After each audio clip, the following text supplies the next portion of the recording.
হ্যাঁ ঠিকই তো, আদি নেই আমাদের মধ্যে প্রায় 1 বছর হয়ে গেল। আমাদের মধ্যে এখন কি করে আছে? আরে কোনো প্রবলেম হলে আমাকে কল করবে, আমি সব কিছু ঠিক করে দেবো। তুই ঠিক করে দিবি?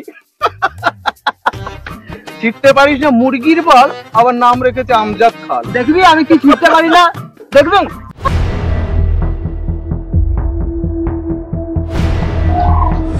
সত্যি তোমাকে ছাড়া আমার আর কিছুই পাওয়ার নেই। মিঠি, আমরা দুজন যেন এইভাবেই থাকি।